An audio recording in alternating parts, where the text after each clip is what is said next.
Bismillahirrahmanirrahim.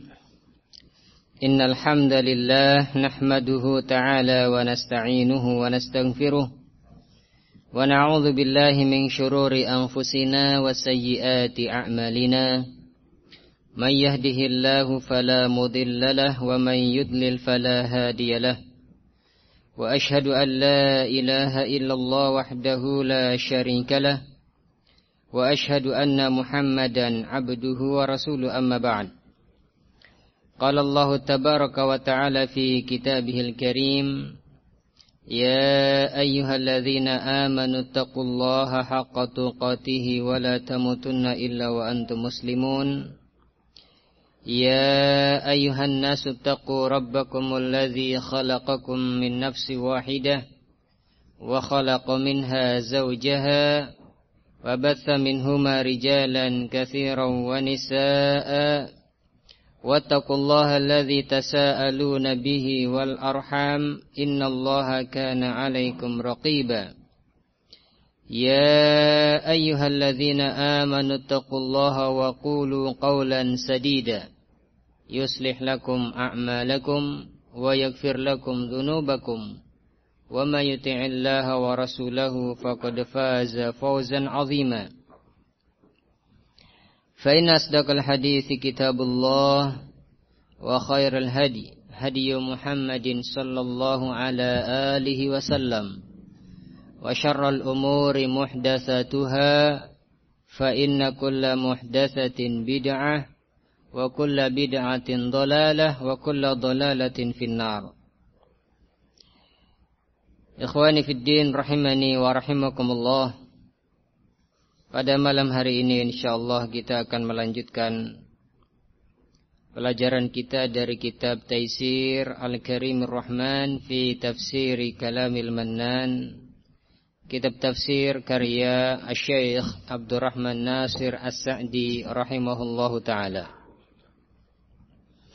Pada pertemuan yang terakhir kita selesai dari pembahasan ayat yang ke-44 dari surat Al-Baqarah. Kita masuk sekarang pada ayat yang ke-45 sampai 48. Qala Allah tabaraka wa ta'ala, wasta'inu bis-sabri was-salah wa innaha lakabiratun illa 'alal khashi'in alladzina yadhunnuna annahum mulaqu rabbihim wa annahum ilaihi raji'un. Ya bani Israil adhkuru ni'mati allati an'amtu 'alaikum wa anni faddaltukum 'alal 'alamin wattaqu yawman la tajzi nafsun 'an nafsin syai'a wala yuqbalu minha syafa'ah wala yu'khadhu minha 'adlun walahum yunsarun. Dari ayat yang ke-45 sampai 48 dari surat Al-Baqarah. Ini yang akan kita bahas pada malam hari ini. Allah Subhanahu wa taala berfirman pada ayat yang ke-45, wasta'inu bis-sabri was-salah wa innaha lakabiratun illa 'alal khashi'in. Mintalah kalian pertolongan kepada Allah dengan sabar dan salat. Dan sesungguhnya salat itu kabirah, sungguh berat. Kecuali bagi orang-orang yang khusyuk. Alladzina yadhunnuna annahum mulaqu rabbihim wa annahum ilaihi raji'un. Kemudian ayat yang ke-46. Siapa orang-orang yang khusyuk? Yaitu orang-orang yang yakin bahwasannya mereka akan berjumpa dengan Rabb-Nya. Yakin akan ada pertemuan, perjumpaan dengan Allah Subhanahu wa ta'ala. Wa annahum ilaihi raji'un, dan mereka yakin bahwasanya mereka akan dikembalikan kepada Allah Subhanahu wa ta'ala. Kemudian ayat yang ke-47, ya Bani Israel, wahai Bani Israel, udhkuru ni'mati allati an'amtu alaikum, Ingatlah oleh kalian nikmatku yang aku berikan kepada kalian. Wa anni faddaltukum 'alal 'alamin, dan aku memberi kelebihan kepada kalian. Aku lebihkan, aku utamakan kalian daripada segala alam atau segala umat. Kemudian ayat yang ke-48, wattaqu yawman la tajzi nafsun an nafsin syai'a. Dan takutlah kalian dari suatu hari yang di hari tersebut seseorang tidak bisa mencukupi atau memberi kecukupan kepada orang lain sedikit pun. Tidak bisa menolong orang lain sedikit pun. Wala yuqbalu minha syafa'ah, dan tidak diterima darinya syafaat, pembelaan. Wala yukhadhu minha adlun, dan juga tidak diterima darinya pengganti tebusan. Walahum yunsurun, dan mereka tidak akan ditolong.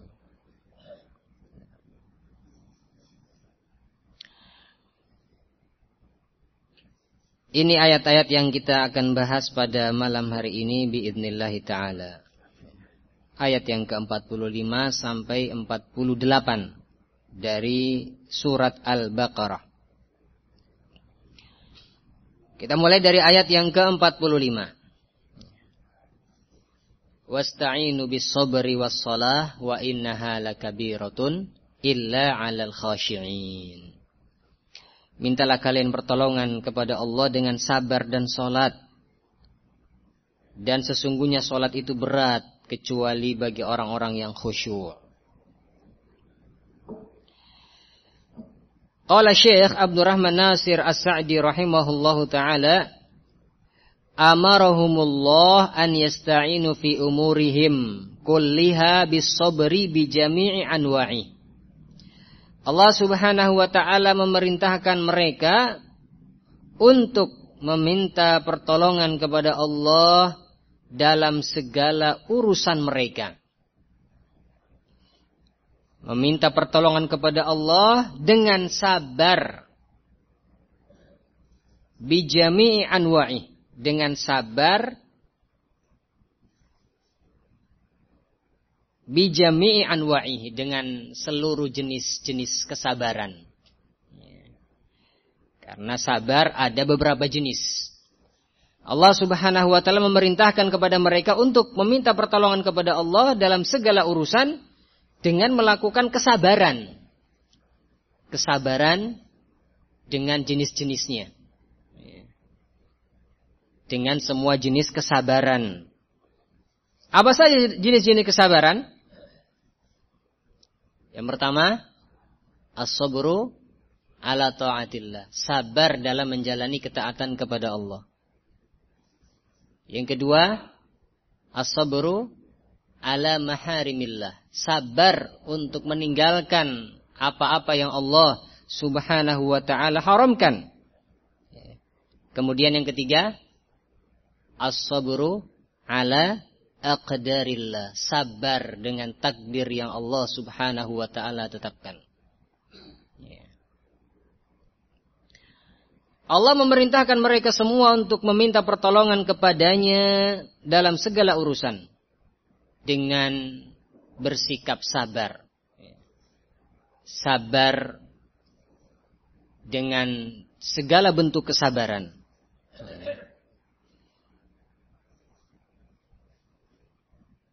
Bijami'i anwa'ihi, dengan semua jenis-jenis kesabaran. Wa huwa sabru ala ta'atillahi hatta yu'addiyaha. Yang pertama yaitu sabar dalam menjalani ketaatan kepada Allah. Sabar terhadap ketaatan kepada Allah sampai dia melaksanakannya, sehingga dia bisa melaksanakannya, bisa mengerjakannya. Wasabru an ma'siyatillahi hatta yatrukaha. Dan yang kedua, sabar dari kemaksiatan-kemaksiatan.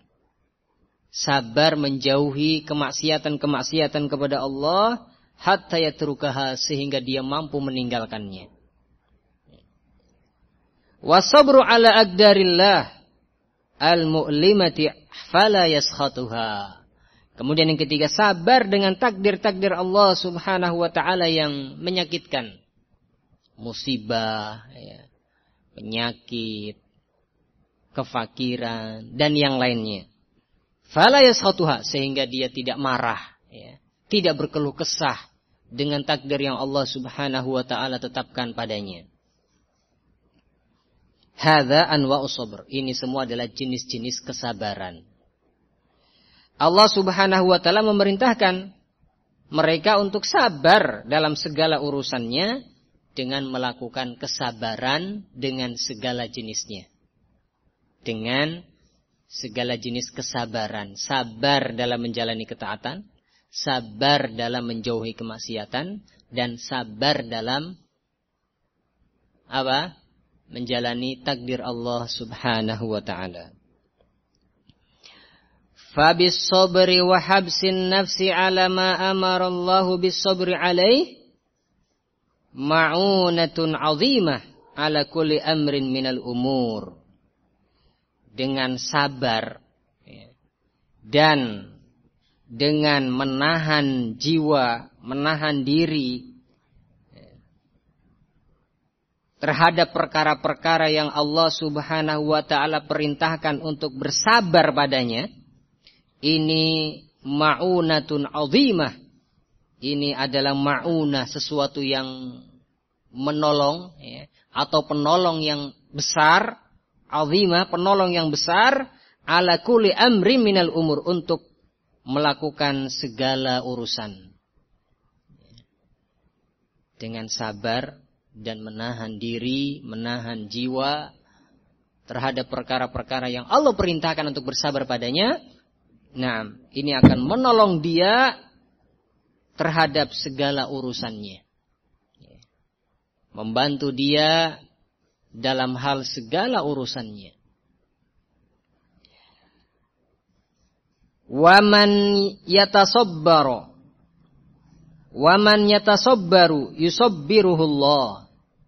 Dan barang siapa yang berusaha untuk sabar, ya, berusaha, berupaya, ya, untuk sabar, maka niscaya Allah Subhanahu wa taala akan menjadikan dia sebagai orang yang sabir, sebagai orang yang sabar. Wa kadzalika shalah, dan demikian pula salat. Allati hiya mizanul iman, yang salat itu adalah timbangan keimanan. Orang yang ada keimanan dalam hatinya, maka dia terdorong untuk melakukan salat. Karena salat adalah konsekuensi dari konsekuensi keimanan. Maka demikian pula salat yang dia itu adalah timbangan keimanan. Wa tanha 'anil fahsya'i wal munkar, yang dia juga salat itu mencegah dari perbuatan keji dan mungkar. Yusta'anu biha ala kulli amri minal umur. Salat itu bisa dijadikan sebagai pertolongan, atau dengannya, ya, seseorang meminta tolong atau meminta bantuan dengan salat untuk melakukan kullu umur, ya, setiap sesuatu atau segala urusan. Wasta'inu bis-sabri was-shalah. Mintalah kalian pertolongan kepada Allah dengan sabar dan salat. Nah, yang pertama, Allah memerintahkan untuk meminta pertolongan dengan sabar. Ya, sabar dengan berbagai macam jenisnya, ya, yang sudah kita baca tadi. Kemudian yang kedua, Allah memerintahkan untuk meminta pertolongan kepada Allah dengan melakukan salat. Salat amalan yang agung, ya. Rukun tsani min arkanil Islam, rukun kedua dari rukun-rukun Islam. Amalan yang Rasulullah sallallahu alaihi wasallam mendapatkan perintah langsung dari Allah tanpa melalui malaikat Jibril, ya, amalan yang agung. Amalan yang Rasulullah sallallahu alaihi wasallam mengatakan, al-ahdul ladzi bainana wa bainahumus shalah, faman tarakaha faqad kafar. Perjanjian antara kami dengan mereka adalah salat. Dan barang siapa yang meninggalkannya maka dia telah kafir. Nah, taib. Walaupun ada perselisihan di antara para ulama tentang mana kafir di sini, apakah kafir besar, apakah kafir kecil. Nah, namun ini sudah merupakan ancaman. Ya. Sama saja kafir besar atau kafir kecil, maka ini ancaman yang berat. Ya. Sehingga sholat adalah amalan yang agung. Sehingga dikatakan oleh Syekh di sini, sholat yang dia itulah mizanul iman, timbangan keimanan. Ya.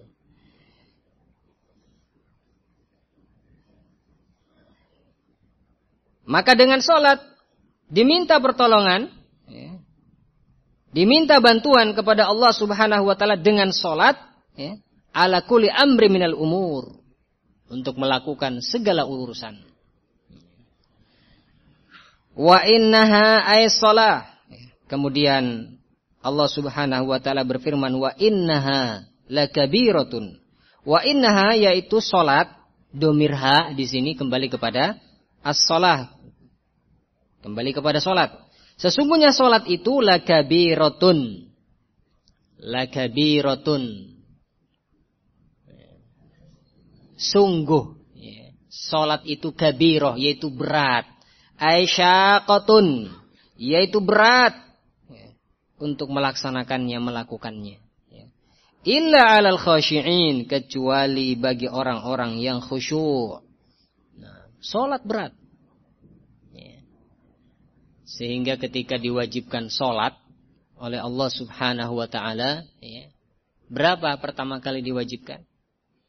50 kali. Sehari semalam. Nah, kemudian Rasulullah sallallahu alaihi wasallam meminta keringanan sampai 5 kali sehari semalam. Yang demikian karena beratnya. Kenapa?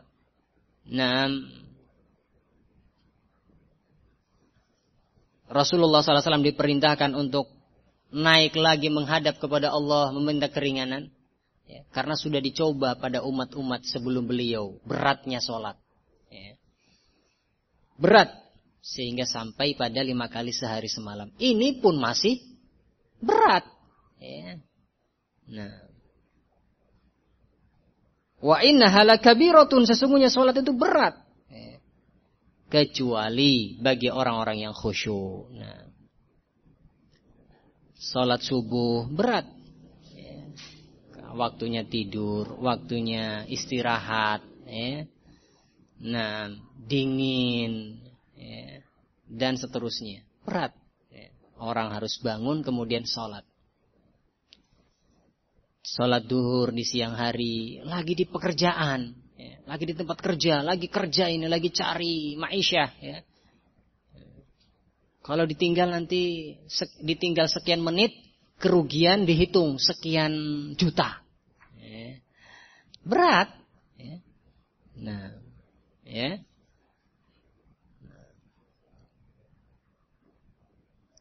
salat asar tanggung, sedikit lagi, berat. Nah, salat maghrib demikian pula berat, Maghrib waktu rame-ramenya orang datang ke toko, Nah, masa mau ditutup?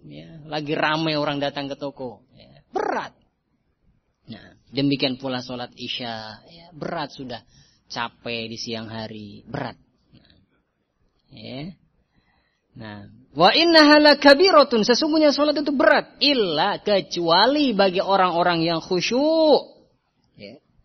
Fa innaha sahlatun alaihim khafifatun. Sesungguhnya sholat itu bagi orang-orang yang khusyuk, sahlatun, mudah.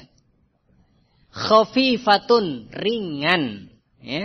Bagi orang-orang yang khusyuk. Nah, maka kalau kita lagi berat sholat, bisa jadi mungkin kita belum khusyuk.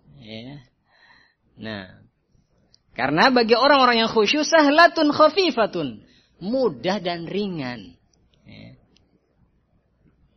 Li'annal khusyu'a wa khasyatullah wa raja'a ma'indahu yujibu lahu fi'laha. Karena kekhusyuan ya, dan juga rasa takut kepada Allah dan rasa harap terhadap apa yang ada di sisi Allah mengharuskan orang yang khusyuk tadi untuk melaksanakan sholat. Kekhusyuan, kemudian rasa takut kepada Allah, dan juga rasa harap terhadap apa yang ada di sisi Allah mengharuskan dia untuk melaksanakan sholat tersebut sehingga menjadi ringan. Ya. Nah, karena dia takut dengan Allah Subhanahu wa ta'ala, karena dia sangat mengharap apa yang ada di sisi Allah Subhanahu wa ta'ala, sehingga untuk melaksanakan sholat tersebut ringan. Nah. Munsyarihan sadrahu litaraqubihi lis-shawab. Dadanya lapang, ya. Lapang dadanya. Nah, sikap khusyuk, sikap khosyah, takut kepada Allah, dan rasa harap terhadap apa yang ada di sisi Allah. Nah, ini bisa melapangkan dadanya, ya. Melapangkan dada orang tersebut untuk menanti pahala di sisi Allah Subhanahu wa ta'ala.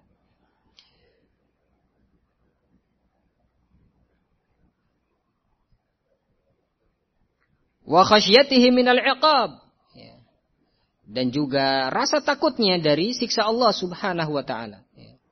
Dadanya lapang untuk menanti pahala di sisi Allah, dan juga takut dari siksa Allah Subhanahu wa ta'ala. Bi khilafi man lam yakun kadzalik. Berbeda dengan orang yang tidak seperti ini. Orang yang tidak khusyuk, orang yang tidak takut kepada Allah, orang yang tidak mengharap terhadap apa yang ada di sisi Allah, ya. Maka fa innahu la da'iya lahu yad'uhu ilaiha. Maka orang yang seperti ini tidak ada faktor yang memotivasi dan mendukung dia atau mengajak dia untuk melakukan sholat. Nah, nggak ada motivasi untuk melakukan sholat, ya. Karena nggak ada khusyuk, nggak takut kepada Allah, dan tidak berharap dengan apa yang ada di sisi Allah, sehingga nggak ada motivasi untuk melakukan sholat. Wa idza fa'alaha sarat min athqalil asya'i alaih. Dan kalaupun dia melakukan sholat, orang seperti ini yang tidak khusyuk, yang tidak punya rasa takut kepada Allah, kalaupun dia melakukan sholat, sarat min athqalil asya'i alaih. Jadilah sholat itu termasuk perkara yang paling berat atasnya. Ya. Kalau dia melakukan, ya terpaksa.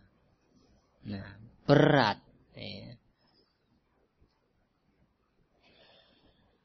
Wa innaha lakabiratun illa 'alal khashi'in. Sesungguhnya salat itu berat kecuali untuk orang-orang yang khusyuk, kecuali bagi orang-orang yang khusyuk. Semoga Allah Subhanahu wa taala menjadikan kita semua sebagai orang-orang yang khusyuk. Nah,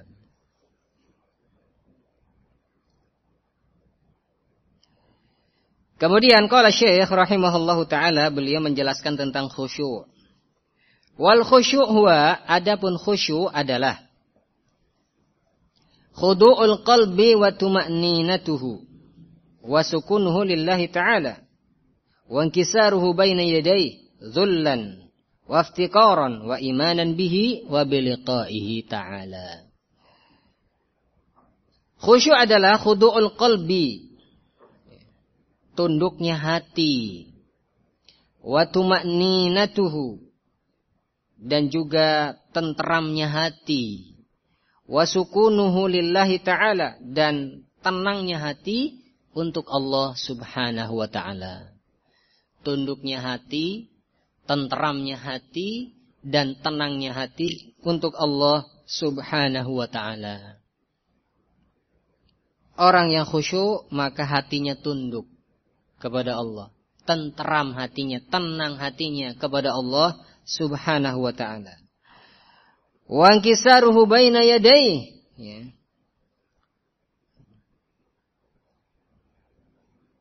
Dan tunduk di hadapan Allah Subhanahu wa ta'ala, ya. Inkisar, tunduk, ya. Di hadapan Allah Subhanahu wa ta'ala, dzullan wa iftiqaran, karena dia merasa dirinya hina, zullan, sebagai kehinaan dan ketundukan kepada Allah, waftiqaran, dan sebagai rasa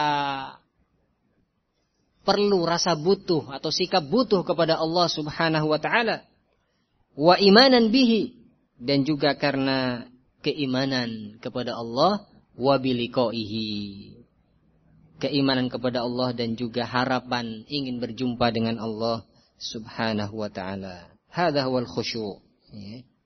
Tunduknya hati, tenangnya hati, tentramnya hati kepada Allah. Merasa butuh kepada Allah, iman kepada Allah, dan juga berharap berjumpa dengan Allah Subhanahu wa taala. Hadza huwal khusyu'.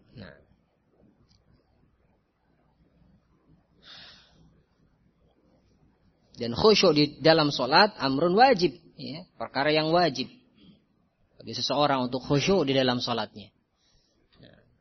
Dan hendaknya seseorang melakukan sebab-sebab yang bisa menjadikan salatnya khusyuk. Di antara sebab-sebab yang menjadikan salat seseorang khusyuk, adalah dia memahami bacaan-bacaan salat yang dia baca, baik surat-surat, ayat-ayat yang dia baca, atau doa ruku, doa sujud, doa tasyahud, dan yang lainnya. Dari bacaan-bacaan salat, ketika seseorang mengetahui dan memahami maknanya, ini akan membantu dia untuk khusyuk. Membantu dia untuk khusyuk di dalam salatnya. Demikian pula rasa takut kepada Allah, ini akan membantu kekhusyuan di dalam salat.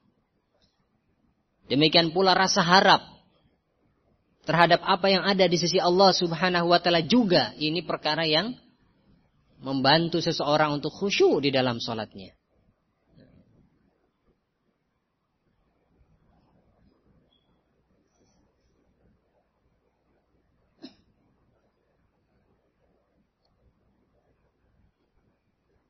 Allah Subhanahu wa taala di dalam ayat ini memerintahkan untuk meminta pertolongan kepadanya dengan melakukan sabar dan sholat. Dan ini salah satu bentuk isti'anah. Isti'anah terbagi menjadi beberapa macam. Sudah kita bahas pada pelajaran al-usul tsalatsah. Ada isti'anah yang diperbolehkan, ada isti'anah yang dilarang. Isti'anah meminta pertolongan kepada Allah dalam perkara-perkara yang tidak mampu melakukannya kecuali Allah, maka wajib diserahkan hanya kepada Allah Subhanahu wa taala. Karena isti'anah adalah ibadah. Iyyaka na'bud wa iyyaka nasta'in. Kemudian meminta pertolongan kepada makhluk dalam perkara-perkara yang makhluk tidak mampu melakukannya, seperti meminta hujan atau meminta pertolongan yang lainnya, maka ini termasuk dari kesyirikan. Kemudian meminta pertolongan kepada Allah dalam perkara-perkara yang makhluk mampu melakukannya, ini mubah. Dan di antara jenis daripada isti'anah adalah al-isti'anatu bis-sabri was-shalah. Meminta pertolongan dengan melakukan sabar dan sholat.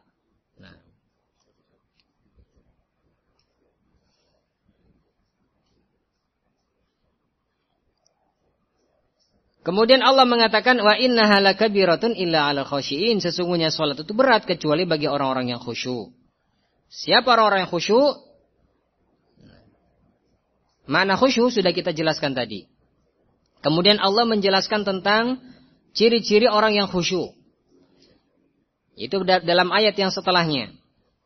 alladzina yadhunnuna annahum mulaqu rabbihim wa annahum ilaihi raji'un, yaitu orang-orang yang yakin bahwasannya mereka akan bertemu dengan Rabb-nya, akan ada perjumpaan dengan Allah Azza wa Jalla, wa annahum ilaihi raji'un, dan mereka yakin akan dikembalikan kepada Allah Azza wa Jalla. Walihada qala, oleh karena itu Allah Subhanahu wa taala berfirman, alladzina yadhunnun, yaitu orang-orang yang yakin, ayastaikinun, yaitu orang-orang yang yakin, annahum mulaqu rabbihim, bahwasannya mereka akan berjumpa dengan Rabb-nya, akan ada pertemuan dengan Allah, fayujazihim bi'amalihim, kemudian Allah akan membalas amalan-amalan mereka, wa annahum ilaihi raji'un, dan mereka yakin bahwasannya mereka akan dikembalikan kepada Allah. Fahadzal ladzi khaffafa 'alaihimul ibadat, inilah yang menjadikan mereka ringan untuk melakukan ibadah. Ya. Ringan untuk melakukan ibadah, dan diantara ibadah adalah sholat. Nah, ini yang menjadikan mereka ringan. Itu mereka yakin akan bertemu dengan Allah, dan mereka yakin akan dikembalikan kepada Allah Azza wa Jalla. Kemudian Allah akan membalas amalan-amalan mereka. Ini alladzi khaffafa 'alaihimul ibadat. Ini yang menjadikan mereka ringan di dalam melakukan ibadah. Wa aujaba lahum mutasalli fil musibat, dan inilah ya yang mengharuskan mereka itu terhibur ketika terkena musibah. Ya. Ketika terkena musibah, maka mereka sabar, ya. Nah, tidak berkeluh kesah, ya. Tidak marah, tidak murka, dan seterusnya. Sabar dengan apa yang Allah Subhanahu wa taala tetapkan kepada mereka. Nah. Wa nafasa anhumul kurubat, inilah yang menjadikan mereka terbebaskan dari kesempitan-kesempitan, ya. Kesusahan-kesusahan. Nah. Wa zajarahum an fi'li sayyi'at, dan inilah yang bisa atau yang menjadi sebab mereka tercegah dari melakukan kejelekan-kejelekan, ya, karena mereka yakin akan bertemu dengan Allah, sehingga Allah membalas amalan mereka, dan mereka yakin akan dikembalikan kepada Allah, ya. Nah, ini yang menjadikan mereka ringan untuk melakukan ibadah, ya. Ini yang menjadikan mereka sabar, sehingga mereka terasa terhibur ketika terkena musibah, ya. Ini yang menjadikan mereka terbebaskan dari kesempitan, kesusahan.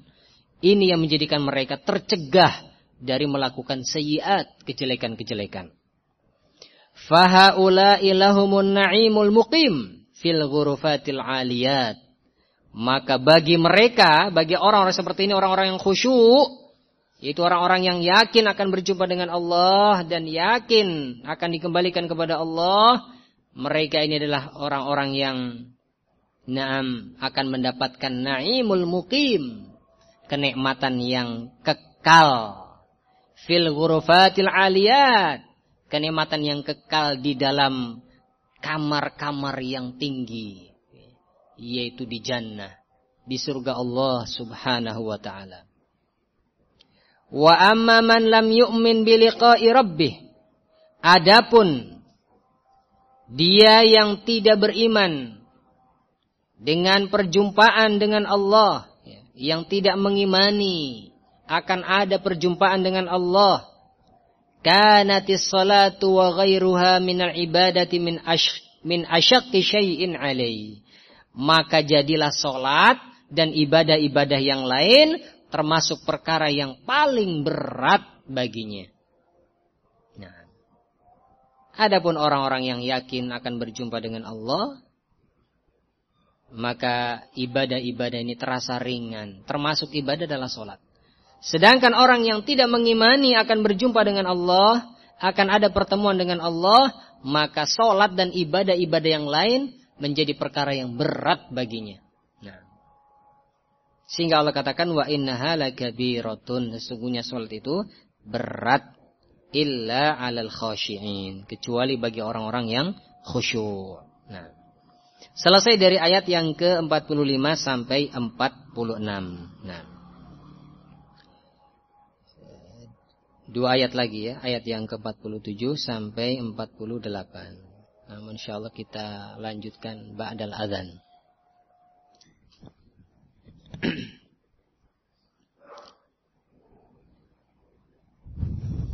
Baik, kita lanjutkan. Qala Syekh Abdurrahman Nasir As-Sa'di rahimahullahu taala, "Tsumma karrara 'ala bani Israil at-tadhkira bi ni'matihi wa'dhan lahum wa tahdhiran wa hassan." Kemudian Allah Subhanahu wa taala mengulang-ulang at-tadhkir, mengulang-ulang peringatan kepada Bani Israel. Allah ulang-ulang agar Bani Israel mengingat nikmat-nikmat Allah yang telah Allah Subhanahu wa taala anugerahkan kepada mereka. Wa'dhan lahum, sebagai nasihat bagi mereka.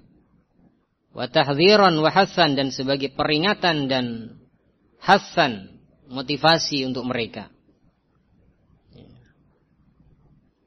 Ayat yang sebelumnya juga Allah mengingatkan Bani Israel terhadap nikmat Allah yang Allah berikan kepada mereka.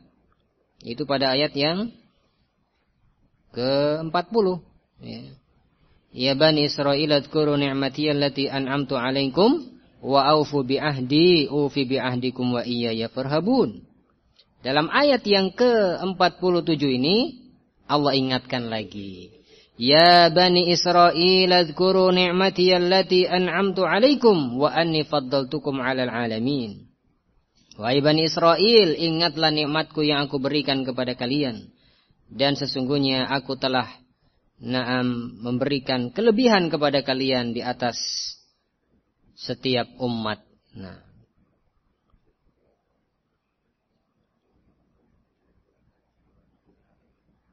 Allah Subhanahu wa taala kembali mengingatkan mereka, Bani Israel, agar mereka mengingat nikmat Allah Subhanahu wa taala. Wa khawwafahum biyaumil qiyamah.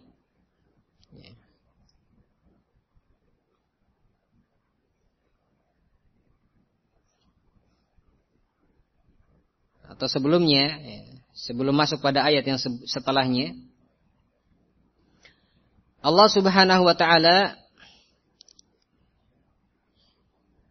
mengulang kembali peringatannya kepada Bani Israel dalam rangka nasihat, dan mengulang-ulang nasihat, dan juga dalam rangka tahdzir, peringatan, dan mengulang-ulang peringatan agar mereka kembali kepada Allah.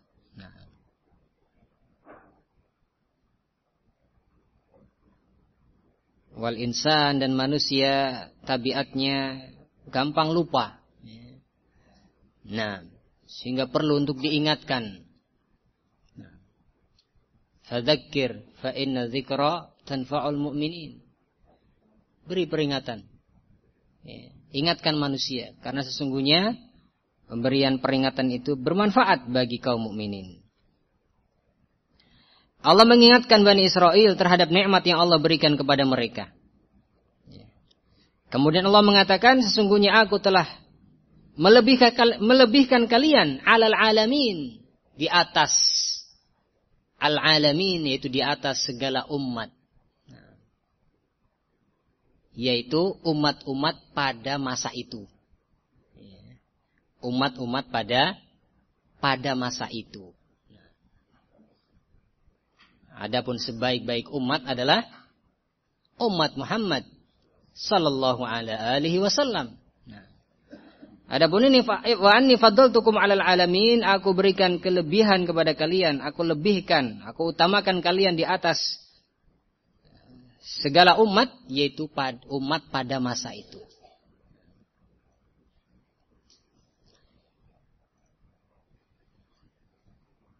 Kemudian setelah Allah ingatkan Bani Israel dengan nikmat-nikmat yang Allah berikan kepada mereka, yang ini sudah kita bahas pada pertemuan yang lalu dalam penjelasan ayat yang ke-40 ya. tentang peringatan Allah terhadap Bani Israel. Kemudian ayat yang selanjutnya, ayat yang ke-48. Wattaku yauman la tajzi nafsun an nafsin syai'a. Allah mengatakan, dan takutlah kalian dari suatu hari yang seseorang tidak bisa menolong orang lain sedikit pun. Tidak bisa mencukupi orang lain sedikit pun. Wala yuqbalu minha syafa'ah, dan tidak diterima lagi syafaat, pembelaan. Nah, kecuali dengan izin Allah tentunya. Kecuali dengan izin Allah. Wala yukhadhu minha adlun, dan tidak diterima lagi adlun, tebusan.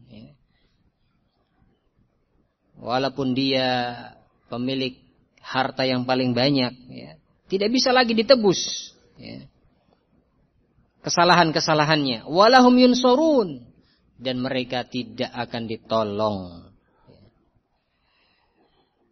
Dalam ayat ini, wa khawwafahum biyaumil qiyamah. Allah Subhanahu wa taala menakut-nakuti Bani Israel atau mereka, Naam, dengan adanya hari kiamat. Allah takut-takuti dengan hari kiamat. Wattaku, takutlah kalian. Yauman, dari suatu hari. La tajzi nafsun an nafsin syai'a, yang seseorang tidak bisa menolong orang lain sedikit pun. Itu takutlah dengan hari kiamat. Alladzi la tajzi fihi ay la yugni ay la tughni nafsun. Itu suatu hari yang suatu jiwa tidak bisa mencukupi jiwa yang lain atau orang yang lain. Walau kanat minal anfusil karimah, walaupun jiwa tersebut adalah jiwa-jiwa yang mulia. Kal anbiya, seperti para nabi. Wassalihin, dan orang-orang saleh. Nah, tidak bisa mencukupi orang lain. Suatu jiwa atau seseorang tidak bisa mencukupi orang lain, walaupun jiwa tersebut adalah jiwa yang mulia, seperti para nabi, orang-orang saleh, dan yang lainnya.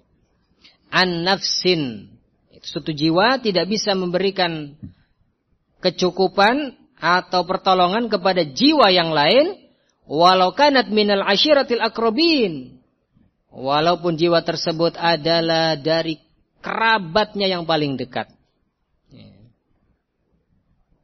Syai'an, sedikit pun. La kabiran wala saghiran. Makna syai'an, tidak besar dan tidak sedikit. Sedikit pun tidak bisa. Tidak besar, tidak kecil. Wa innama yanfa'ul insana amaluhu. Hanya saja yang bermanfaat bagi manusia atau bagi seseorang di hari kiamat nanti, amaluhu adalah amalannya.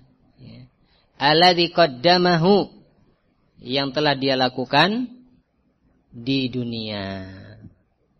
Nah, yatba'ul mayyitu salasa. Fayarji' itsnan wa yabqa ma'ahu wahid. Yatba'uhu ahluhu wa maluhu wa amaluhu. Fayarji' ahluhu wa maluhu wa yabqa ma'ahu amaluhu. Akan mengiringi jenazah 3 perkara. Keluarganya, hartanya, dan amalannya. Yang 2 akan pulang, dan yang 1 akan tetap. Yang akan pulang ini adalah keluarganya dan hartanya. Dan yang akan tetap bersamanya, menemaninya adalah amalannya. Wa inna ma yanfa'ul insan amaluh alladzi qaddamahu. Sesungguhnya yang bermanfaat bagi manusia di hari kiamat nanti adalah amalannya yang telah dia lakukan ketika di dunia. Kemudian lafaz yang berikutnya, wala yuqbalu minha ay an-nafs, dan juga tidak diterima dari seseorang atau dari suatu jiwa syafa'ah li ahadin biduni idznillah wa ridhah anil masyru'illah. Tidak akan diterima dari seseorang syafaat untuk orang lain, tanpa izin Allah dan tanpa ridho dari Allah Subhanahu wa taala untuk orang yang diberikan syafaat. Dan ini termasuk daripada syaratus syafa'ah. Syafaat ada 2 syaratnya. Syarat pertama apa? Izin dari Allah untuk orang yang memberikan syafaat. Izin dari Allah, kepada orang yang akan memberikan syafaat.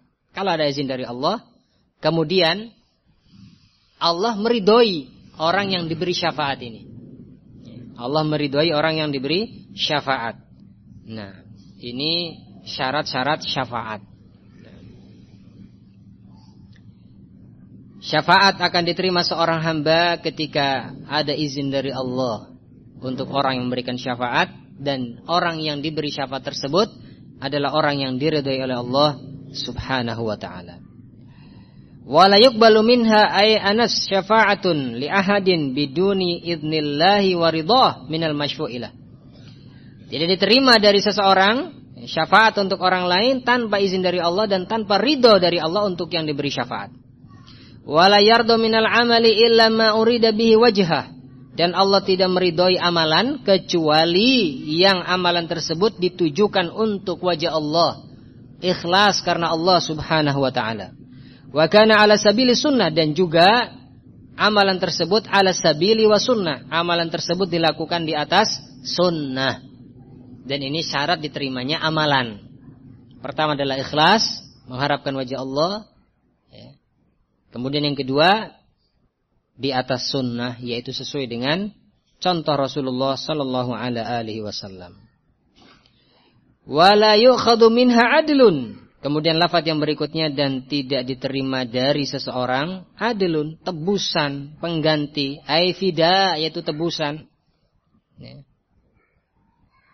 Walau anna lilladzina zalamu ma fil ardi jami'an wa mithlahu ma'ahu laftadau bih min su'il azab.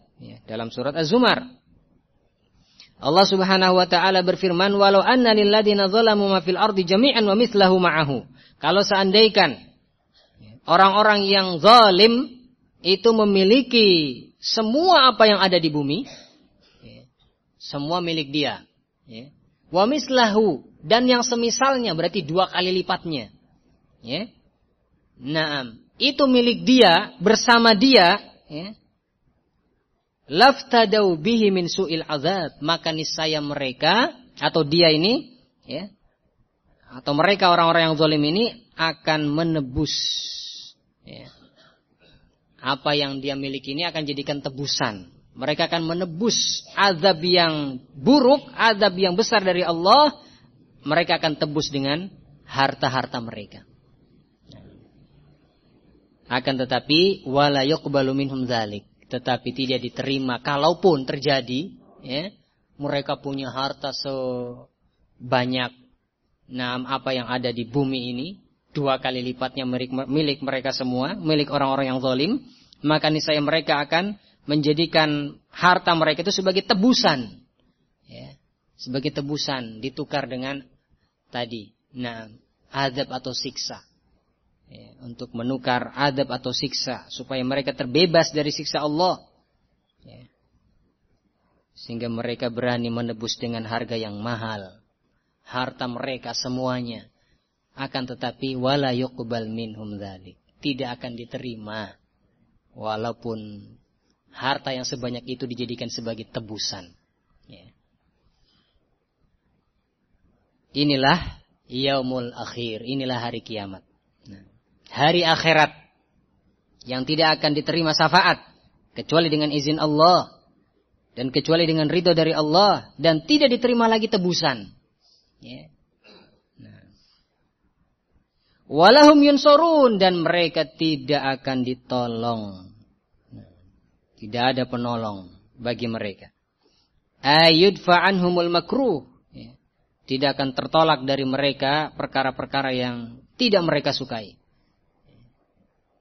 Mereka tidak bisa menolaknya, tidak bisa tertolong.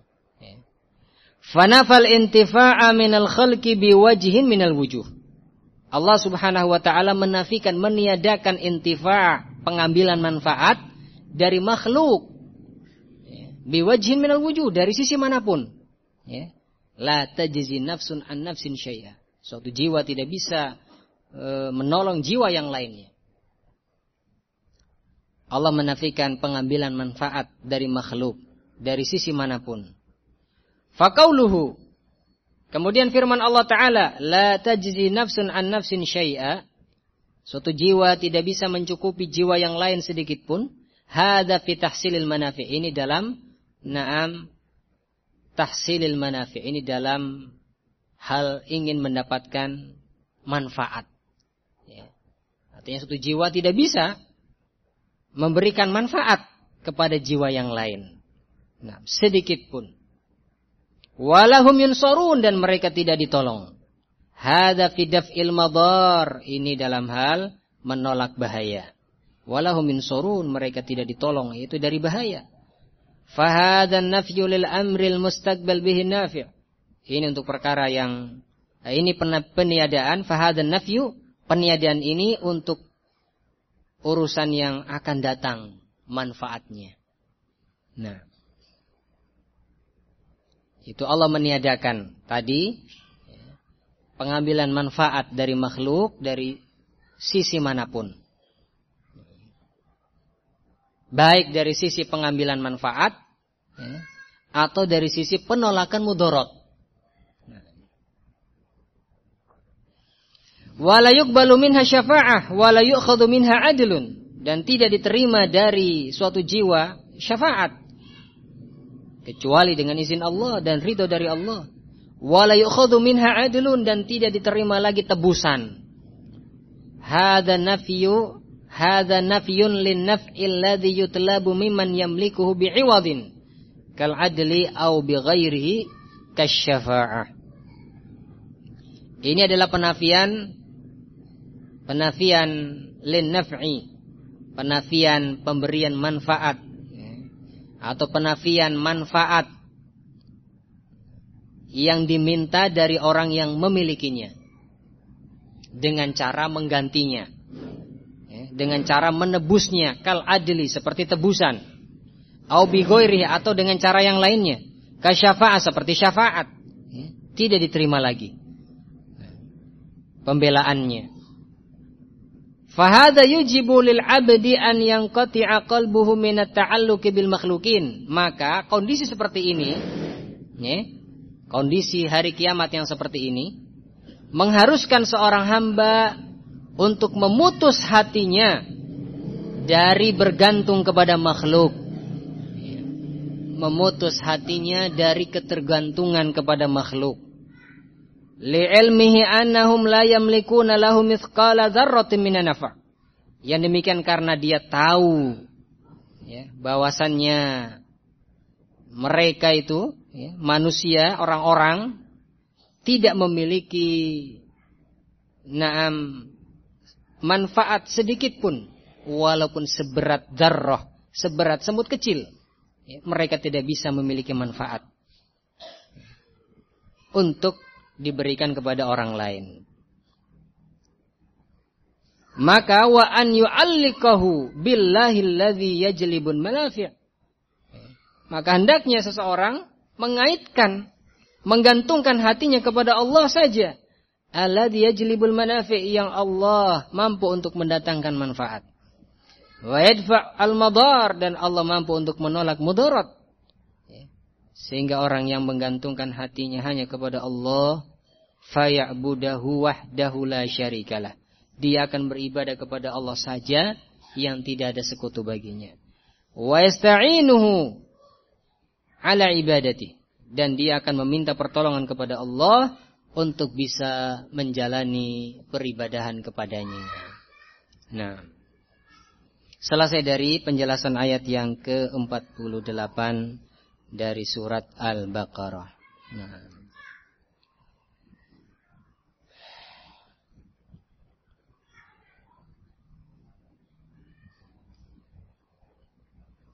dari peringatan-peringatan untuk Bani Israel, tentunya juga adalah peringatan-peringatan, untuk kita semua.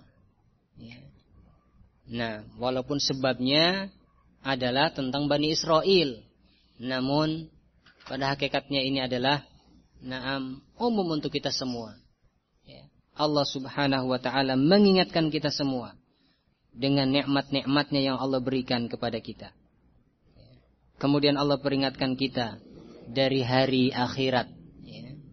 Suatu hari yang suatu jiwa tidak bisa mencukupi jiwa yang lain sedikit pun. Yang tidak ada lagi tebusan, tidak diterima lagi tebusan. Tidak diterima lagi syafaat kecuali dengan izin Allah bagi yang memberi syafaat, dan ridho Allah bagi orang yang akan diberikan syafaat. Maka ini mengingatkan kepada kita tentang perkara akhirat, agar kita senantiasa menjadikan akhirat adalah sebagai tujuan hidup kita. Ya. Jadikan akhirat sebagai tujuan hidup kita. Ya. Bukan dunia ini yang menjadi tujuan hidup kita, tetapi akhirat Allah Subhanahu wa ta'ala. Orang yang tujuannya adalah akhirat Allah Subhanahu wa ta'ala, maka apa yang terjadi di dunia ini akan menjadi ringan baginya. Nah, musibah yang dia alami akan terasa ringan baginya. Nah, ibadah-ibadah yang Allah wajibkan kepadanya akan terasa ringan baginya. Nah, dan demikian seterusnya. Kebenaran yang Allah wajibkan untuk diikuti akan ringan baginya untuk mengikuti kebenaran tersebut. Nah, jika dia adalah orang yang tujuan hidupnya adalah akhirat Allah Subhanahu wa ta'ala. Naktafi bihadzal miqdar. Subhanakallah bihamdik, asyhadu an la ilaha illa anta wa astaghfiruka wa atubu ilaik. Walhamdulillahi rabbil alamin.